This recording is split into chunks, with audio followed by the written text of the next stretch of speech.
Now we'll see that the next part of the DES algorithm.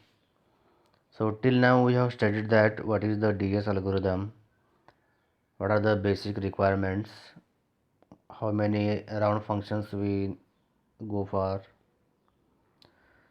So now we'll study what is the how the single DES round structure works.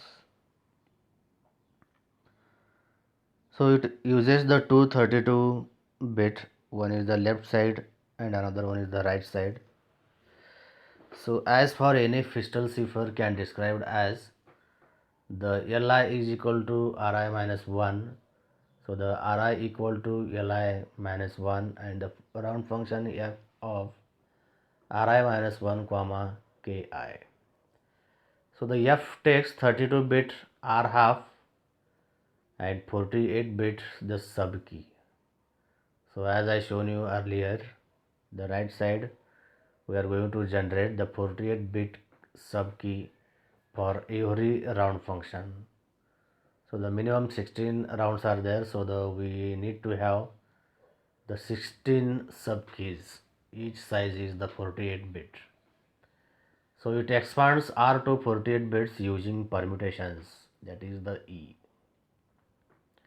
and it adds the two sub keys using XOR operation, and it passes through 8 yes boxes to get 32 bit result, and it finally permutes using 32 bit permutations. The permutations are described as the P. Now here you can see that the DES round structure. So how the single round function works here. So this is about the single round structure, how it is going to work. So the same structure is applied to all the rounds here. And the very important concept in the round function, it works by using the yes box. So this is called as the substitution boxes CX. So it takes the input symbol, it operates and produces the output symbols. So each of the 8 yes boxes is different. So whatever the yes boxes we are going to use here, so every yes box is the different one here. So each yes box reduces 6 bits to 4 bits. Okay, it works as a reducer. So it converts the 6 bits into the 4 bits. So the 8 yes boxes implement the 48 bit to 32 bit contraction substitution. Now what is the DS decryption? So as we know about the decryption is the exact reverse of the encryption process.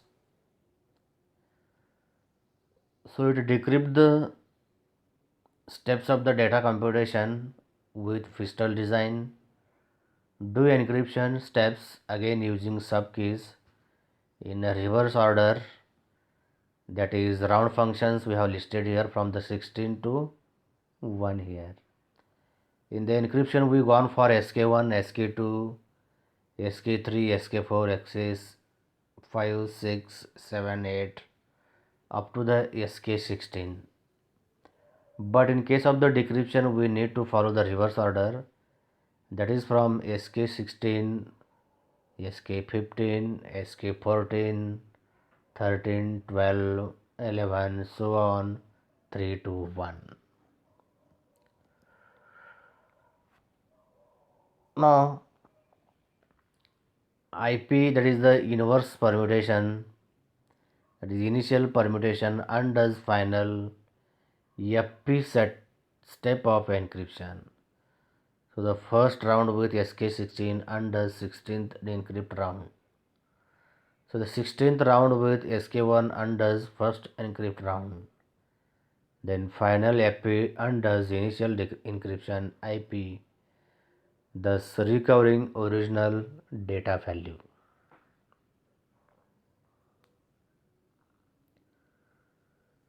So what is the strength of the DES key size here?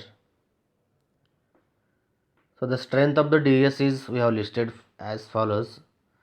The 56-bit keys have the 2 raised to 56 equal to 7.2 into 10 raised to 16 values.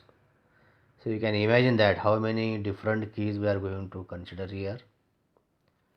So the brute force search looked hard. The implementation of the brute force attack is the very difficult one here. Advances have shown is possible. So in 1997 on internet in a few months. In 1998 on dedicated hardware in a few days. In 1999 above combined in 22 hours. So it still must be able to recognize plain text and forced to consider alternatives to data encryption standard. So this is about the strength of the DES in case of the key size. Now the strength of the DES in case of the analytic attacks. So what are the analytic attacks that we see here? Now we have several analytic attacks on data encryption standard. So these utilizes some deep structure of the cipher. So one is by gathering information about encryptions. So you can collect the information related to the encryption process and we can analyze it or we can observe it. Second, it can eventually recover some or all of the sub-key bits. The third one, if necessary, then exhaustively search for the rest. The second, generally these are statistical attacks. One is the differential cryptanalysis, second one is the linear cryptanalysis, and third one is the related key attacks. Okay, this is about the analytic types of the attacks we can do onto the DES on data encryption standard. Now here you can see that the strength of the data encryption standard in case of the timing attack. So how you can observe the timing attack onto the data encryption standard? So it attacks actual implementation of cipher.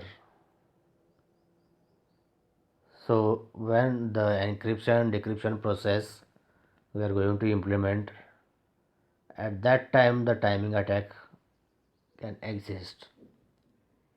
Use knowledge of consequences of implementation to derive information about some or all sub-key bits.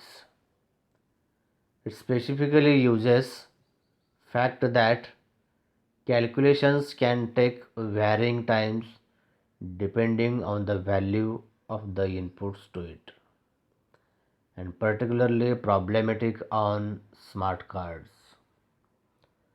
This is about the strength of the DES in case of the timing attacks here. What is the differential cryptanalysis? So the differential cryptanalysis is that one of the most significant recent public advances in cryptanalysis. It is known by NSA in 1970s of DES design. The Murphy, Beham and Shamir published in 1990s. It is the powerful method to analyze block ciphers and it is used to analyze most current block ciphers with varying degrees of success. It is a statistical attack against Fistel ciphers. It uses cipher structure not previously used. Design of SP networks has output of function f influenced by both input and key, and hence cannot trace values back through cipher without knowing value of the key. The differential cryptanalysis compares two related pairs of encryptions, that is differential. The differential cryptanalysis compares pairs of the encryptions. The differential cryptanalysis compares two related pairs of encryption. It has some input difference giving some output difference with probability p, and if find instances of some higher probability input or output difference pairs occurring. It can infer subkey that was used in round function, then must iterate process over many rounds with decreasing probabilities. Now we'll see what is the linear cryptanalysis. So the linear cryptanalysis is that another fairly recent development. It also a statistical method. It must be iterated over rounds with decreasing probabilities. It is developed by Massey in early 1990s. It is based on finding linear approximations. It can attack DES with 2:43 known plaintexts. Easier but still in practice infeasible. So this is in case of the linear cryptanalysis.